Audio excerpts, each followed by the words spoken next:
Good evening. Tonight, we bring you an in-depth update on the Ukraine war, where fighting continues to escalate, and the humanitarian and strategic consequences are becoming increasingly severe. I'm Anchor Name, reporting live from our studio. On the Eastern Front, Ukrainian forces are engaged in intense combat around Donetsk and Pokrovsk. Military officials say defensive lines are holding, but Russian forces are reportedly attempting to push deeper into key districts.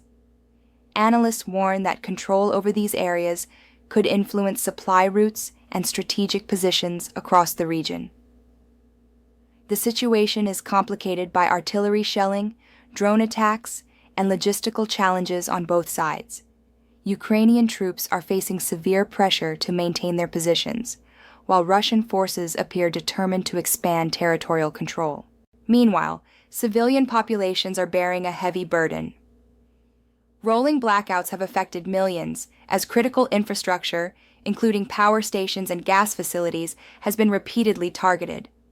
Hospitals, schools, and businesses struggle to operate under limited electricity. Ukrainian authorities have deployed thousands of backup generators, and humanitarian organizations are working tirelessly to provide aid. In addition to electricity challenges, transportation networks and supply chains have been disrupted, creating shortages of essential goods. Families are coping with long waits for basic necessities, while local governments coordinate emergency shelters and relief efforts. The human cost of this war is mounting daily.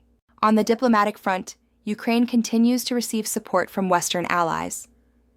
New shipments of defensive equipment, including anti-aircraft systems and drones, are being delivered.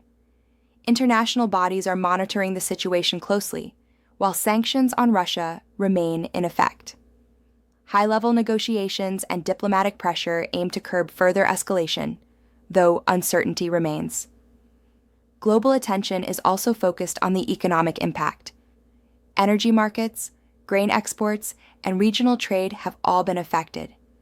The conflict is influencing international security discussions, NATO strategy, and global humanitarian planning. Looking ahead, the situation in eastern Ukraine will be critical. If Russian forces succeed in capturing key towns, Ukraine may be forced to redeploy troops and adjust defensive strategies.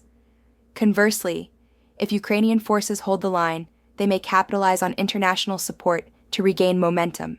In summary, the war in Ukraine is not just about military engagements, but also about the resilience of civilians, the stability of infrastructure, and the role of international diplomacy. The coming months will determine whether the conflict escalates further or whether opportunities for stabilization emerge. We will continue to follow these developments closely, bringing you updates from the front lines, the home front, and the world stage. This has been Anchor Name, reporting on the evolving Ukraine crisis. Stay with us for ongoing coverage.